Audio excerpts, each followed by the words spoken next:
नमस्कार साथियों, मेरे फौजी भाइयों, वीर नारियों, अफसर साहिबान और सरदार साहिबान और वीर जवानों। मैं major Suresh Rana, organizing secretary, veterans forum for transparency in public life. आज एक बार फिर एक बड़े ही ज्वलनशील मुद्दे को लेकर आपके सामने उपस्थित हुआ हूं। उम्मीद है आप इसे लाइक करेंगे और मेरा उत्साह बढ़ाएंगे।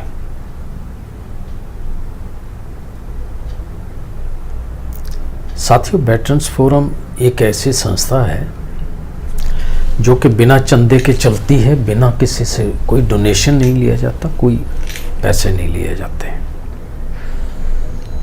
हम जो भी खर्चा होता है, कोई वकील का खर्चा या जो भी हम केस करते हैं, वो हम अपने पैसे से, जो भी हमारी सैलरी पेंशन है, उसमें से 10% हर महीने इन्हीं कामों के लिए रख देते हैं। और मैं विनती करूंगा अपने भाइयों से कि आप लोग भी ऐसा काम करें।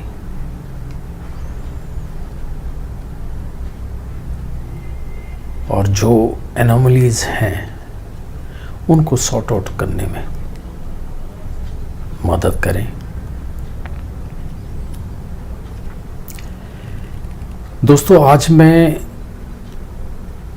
आपके सामने जो केस, जो मुद्दा लेकर आया हूं, वो ECHS का है। इसमें दो चीजें हैं। एक तो ECHS कार्ड की पेमेंट, जो कि आपसे 64 KB का नया कार्ड बनाने के लिए ली जा रही है, ली गई है, जो कि नाजायज है। ये ECHS एडमिनिस्ट्रेशन का old veteran, inform old veteran के साथ धोखा है। वो ये भूल गए हैं कि कुछ दिनों के बाद वो भी वेटरन बनेंगे और उनको भी इस स्कीम का फायदा उठाना है।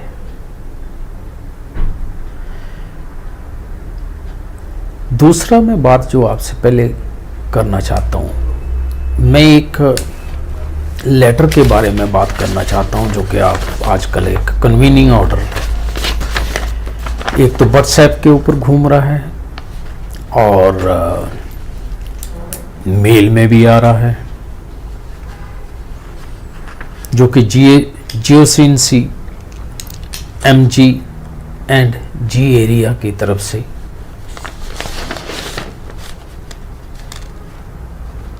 कर्नल A ने साइन किया है। केस नंबर है 860-8029/2/A, कॉड डेटेड 25 सितंबर 2020। दोस्तों, ये कन्वीनिंग ऑर्डर है टू स्टडी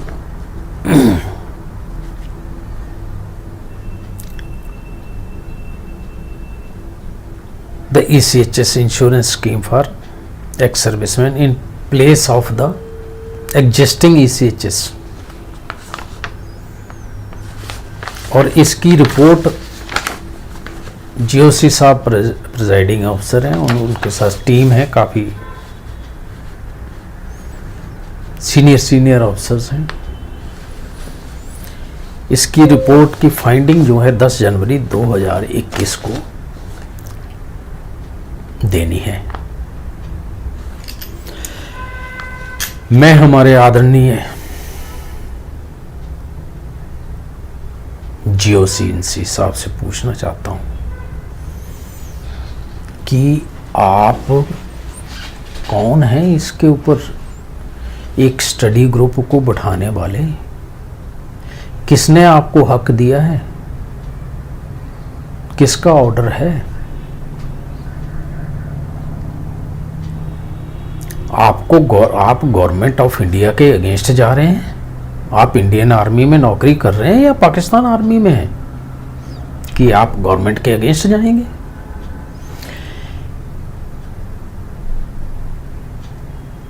आपको बता दूं श्रीमान और साथियों, ये आपके नॉलेज के लिए है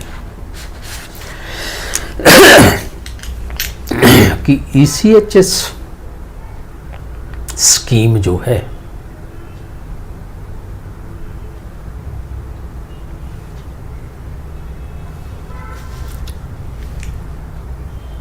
इसके अगर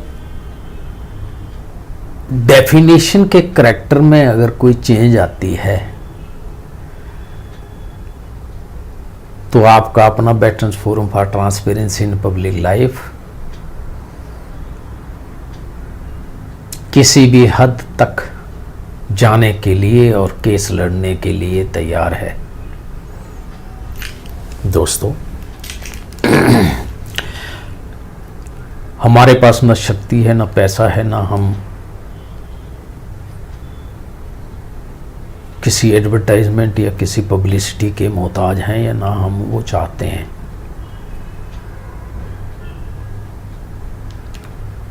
हम जनता के लिए लड़ते हैं, लड़ रहे हैं, और हम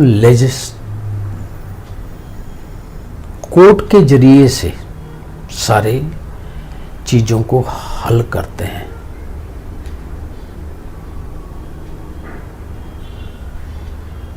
हमारे पास पावर जो है कोर्ट है, कोर्ट के ऑर्डर्स हैं।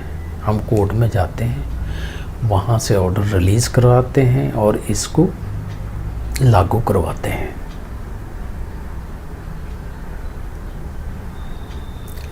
और हम इसके बारे में भी काफ़ी लड़ेंगे। GOC साहब से मैं पूछना चाहता हूँ, उनके पास और कोई काम नहीं है? उनको किसी एक कमांड की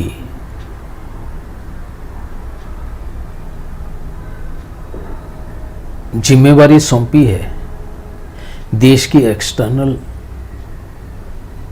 डिफेंस की,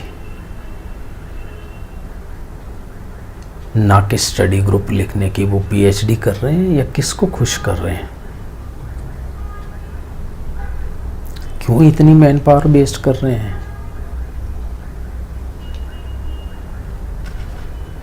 ऐसा काम करिए जिससे कोई हल निकले। स्टडी ग्रुप बिठा के इस गवर्नमेंट ऑफ इंडिया का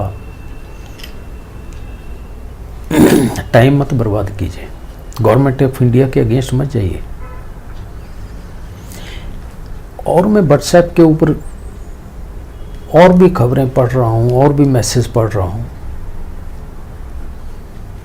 कि हमारे पहले MD ECHS जो थे जनरल कुलदीप संधू, उन्होंने कहा कि ECHS जो है this is the act of parliament. मुझे नहीं मालूम उन्होंने कहा या नहीं कहा। इस सीनियरिटी के ऊपर इस जिम्मेवारी को निभाते हुए वो सेवानिवृत्त हुए हैं।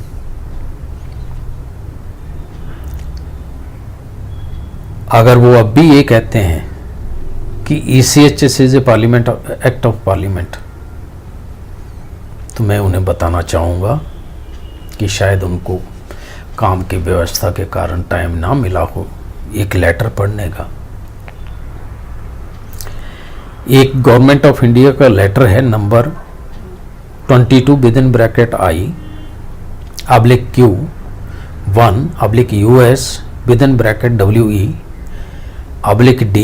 विदिन ब्रैकेट RES, डेटेड है 30 दिसंबर 2002, government of India, ministry of defence, जिसका starting line says like this, I quote, I am directed to convey the sanction of the government for a health care scheme for ex-servicemen, namely ECHS.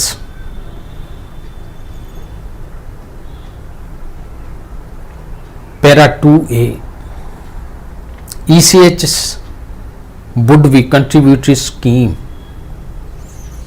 according to the rate of CGHS pensioners, unquote. शायद उन्होंने पढ़ा नहीं होगा, या हो सकता है मुझे भी उन्होंने ना कहा हो, व्हाट्सएप का कई खबरें गलत भी आती हैं। देखिए, मैं आपको दो चीज़ों के बीच में फ़र्क समझाता हूँ, एक act of parliament and government of India का जो लेटर या ऑर्डर्स होते हैं।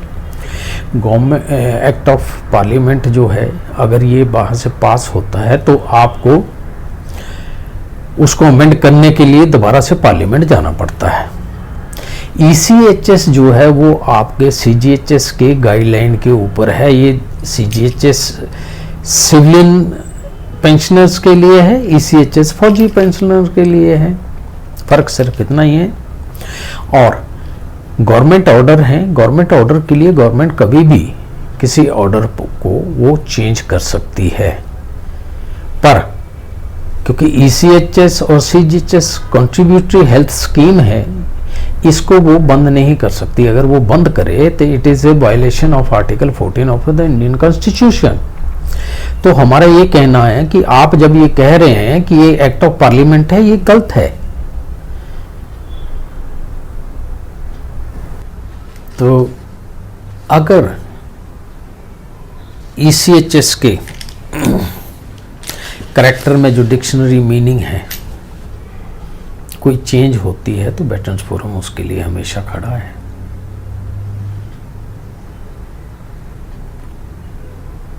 हम जहां 10% अपनी पेंशन में से सेव बचा के खर्च कर रहे थे for the welfare of ex serviceman,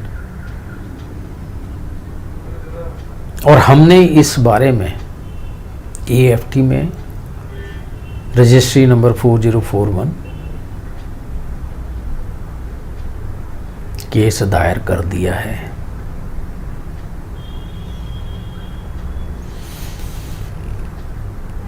तो मेरे प्यारे फौजी भाइयों, वीर नारियों,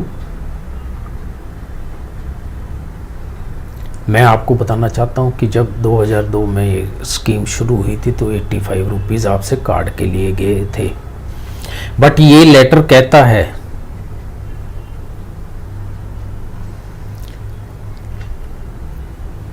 कि one time contribution as per their pension, as per their status, as per their rank charge किया जाएगा। ECHS के कार्ड के लिए ये स्कीम CGHS के नक्शे कदम पर है। CGHS में बेनिफिशियरी से, पेंशनर से कोई पैसा नहीं लिया जाता कार्ड का।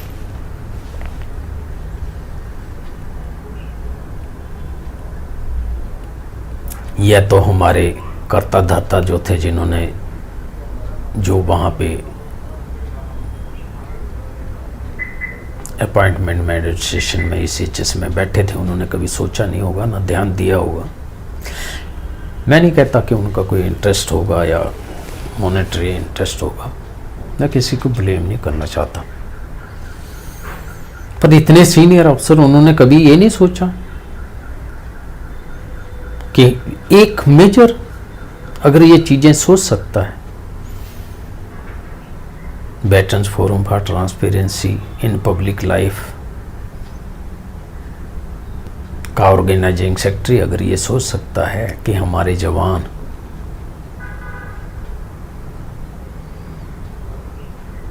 पैंतीस से 40 साल की उम्र में रिटायर हो जाते हैं और उनके बच्चे भी छोटे होते हैं, रिस्पॉन्सिबिलिटी, जिम्मेवारियां काफ़ी होती हैं, लाइफ स्पैन अगर हम उनका 60 साल भी लें तो ये तो है नहीं कि जैसे आपने 2002 से चलाया 2010 तक रखा, फिर आपने दूसरा कार्ड 16 KB से 32 KB कर दिया, फिर आपने पैसे लिए 32 KB से अभी 64 KB कर रहे हैं, तो आप फिर पैसे ले रहे हैं 10-10 साल के इंटरवल के ऊपर आप पैसे ले जा रहे हैं। क्यों नहीं आप उसको 16 KB से 32 KB पे जा रहे हैं? आपने क्यों नहीं पहले उसको 5 GB का कर दीजिए ना, चिप तो उतना ही रहेगा, उसका तो वजन नहीं बढ़ेगा।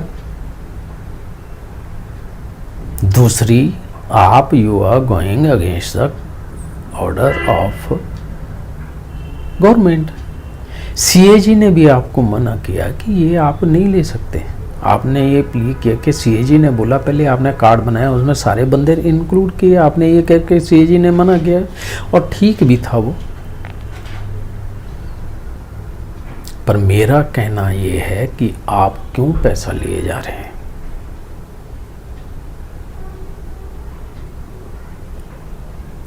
और मेरे प्यारे दोस्तों, veteran forum for transparency in public life, आपसे जो ये पैसा लूटा गया है, मैं ये कहता हूँ लूटा गया है, ये आपको वापस दिलाया जाएगा।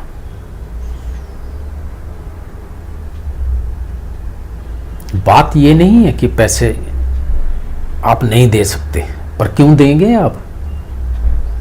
लोगों की जेब भरने के लिए, कि प्राइवेट वेंडर को अपनी जेब से देने के लिए? आपको मालूम है कितना पैसा दिया जा चुका है, दिया हुआ अभी 108 करोड़। कम पैसा नहीं है। तो हर आप 10 साल के बाद एक असहाय ओल्ड वेटरन जिसने अपनी जवानी देश के लिए लगा दी, हर बार उसे लूटते रहेंगे? बहुत गलत बात है। घबराइए मत, आपसे ये जो 250 रुपया लिया गया है ये आपको दिया जाएगा। बात ये नहीं, मैं भी दे सकता हूँ। और दोस्तों एक चीज़ और मैं आपको बताऊँ, हम लोग हर चीज़ को चैरिटी समझते हैं, हर चीज़ को लाइटली लेते हैं। मैं क्यों करूँ, मुझे क्या ज़रूरत है, कोई बात नहीं, दे देते हैं, पे कर देते हैं। ये हमारी सबसे ज़्यादा कमजोरी है। मैं किसी का नाम नहीं ले रहा, मैं किसी को ये नहीं कह रहा, ठीक है उनकी मजबूरी होगी, उनका अपना प्रिंसिपल है। हमारा ये प्रिंसिपल है कि नहीं, देने को मैं भी दे सकता हूँ। हम लड़ाई प्रिंसिपल्स की है, हम किसी के अगेंस्ट नहीं है।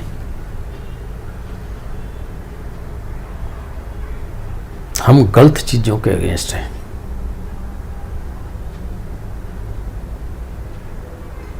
हम उसके लिए खड़े हैं, लड़ेंगे और लड़ते रहेंगे। हमारे कई दोस्त हैं, फौजी भाई हैं,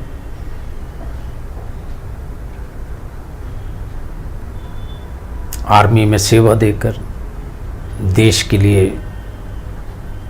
अपनी जवानी देने के बाद अभी उन्होंने सेकंड कैरियर शुरू किया हुआ है। बहुत अच्छी बात है, मैं बधाई देता हूं उनको। पर मेरी गुजारिश है कि थोड़ा बहुत आप किसी औरों के लिए भी करा करिए। हमारे यही दोस्त हैं जो कि अधिवक्ता बने हुए हैं, प्रैक्टिस कर रहे हैं, कोई हाई कोर्ट में, कोई सुप्रीम कोर्ट में किसी के साथ लगा हुआ, कोई लोअर कोर्ट्स में है। ठीक है, करिए आप काम। हमने किसी से रिक्वेस्ट किया कि भाई हमें AFT के बारे में पता नहीं है, क्या सब क्या प्रोसीजर है। हम सुप्रीम कोर्ट में भी जाए हैं, हाई कोर्ट में भी जाए हुए, पर AFT के बारे में नहीं है। तो आप हमने ये कुछ लिखा हुआ है। देखिए इंग्लिश तो हम भी, आपने भी उतनी पढ़ी है, मैंने भी उतनी पढ़ी है। 4 साल तो ट्रेनिंग ऑफिसर बनने के लिए हमने सबने एक ही जैसी ली है।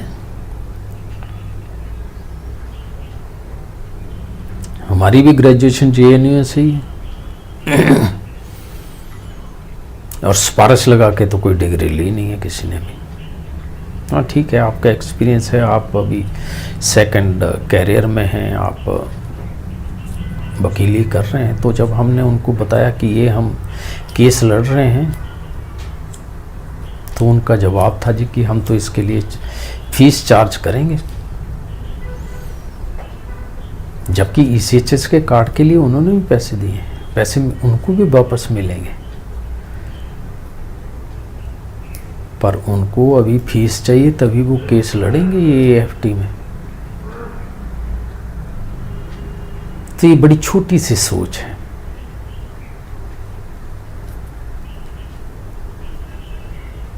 ऐसे ही और किसी मित्र से हमने बात किया और दूसरे फौजी भाई से, आपसे, वो भी वकील कर रहे हैं। एक दिन बोला कल आ जाइए, कल गए तो बोला परसों आ जाइए, परसों गए तो बोले अभी थोड़ा काम नहीं है, अभी हमें मिल रहा है तो आप थोड़ा ठहर जाइए 2-3 दिन।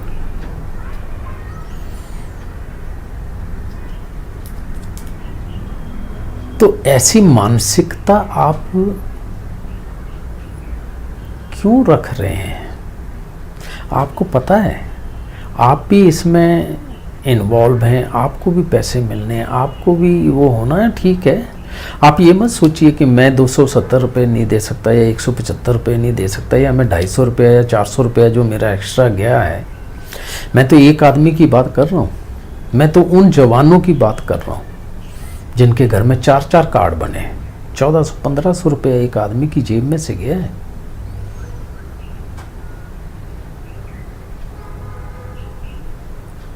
तो क्या आप एक खड़ा हो गया, हमने सारा कुछ लिख दिया है, सारा कुछ, उसकी फीस भी हम भरेंगे एएफटी में जाने की, आप जरा देख भी नहीं सकते हैं क्या? इतना भी सहयोग नहीं दे सकते? तो मेरी आप सब लोगों से है कि जहाँ पर जितनी आपकी हैसियत है, हम पैसा नहीं मांग रहे आपसे, हम आपका सहयोग मांग रहे, तो जितना आप सहयोग दे सकते हैं वो करिए। खैर उनकी मर्जी है, उनका भैया वो है, हम नहीं कह सकते। एनीवे, बिना किसी के सहयोग के हम एएफटी में जा रहे हैं और हमारी ये जो हमने एप्लीकेशन दी है ये रजिस्ट्री हो गई है।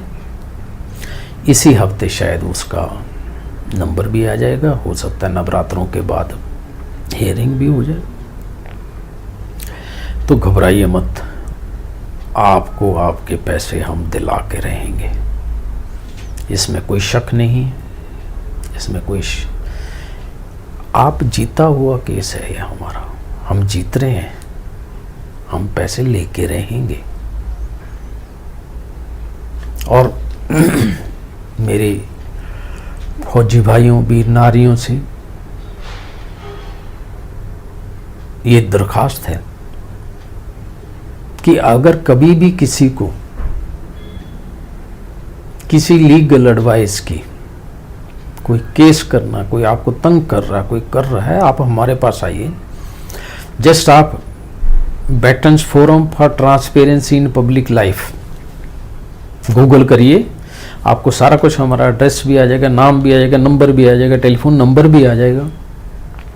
आप उसके ऊपर एक बार कर दीजिए, हम कोई पैसा आपसे एक भी पैसा नहीं ले रहे। इवन अगर उसमें जो कागज का प्रिंटिंग का है हम वो भी नहीं लेंगे आपसे, अगर आप उतना नहीं दे सकते हैं प्रिंटिंग करने का, कोर्ट फीस का, हम वो भी देंगे। तो आप आइए, हम आपके साथ कंधे से कंधा मिलाकर खड़े हैं। ये हमारी बड़ी किस्मत होगी अगर हम किसी के ऐसे काम आ सकें। वैसे तो हम वेटरन फोरम फॉर ट्रांसपेरेंसी बिना पैसे लिए, बिना चंदा लिए आप सब लोगों के साथ खड़ा है, गरीबों के साथ भी खड़ा है, पब्लिक के साथ भी कर रहा है। हमने क्लिनिकल एस्टेब्लिशमेंट एक्ट लागू करवा दिया है, फूड सिक्योरिटी एक्ट लागू करवा दिया है, और जो मिड डे मील वगैरह था वो उसके साथ काफ़ी वो चीज़ें मिल रही हैं, उसका मैंने दूसरे वीडियो में जिक्र किया है। मैं अभी आपका ज़्यादा टाइम नहीं लेना चाहता। मैं आपको नवरात्रों की शुभकामनाएं देना चाहता हूँ और यकीन दिलाना चाहता हूँ कि इसी साल के अंदर आपके ये पैसे हैं, एक कार्ड के ऊपर जो 250 रुपया एक्स्ट्रा लिया गया है वो आपको वापस मिलेगा, देना पड़ेगा। और जब तक ये वापस नहीं आता हम छोड़ेंगे नहीं। जय हिंद, जय भारत, वंदे मातरम। फिर मिलेंगे अगले वीडियो में, तब तक के लिए जय हिंद, जय भारत।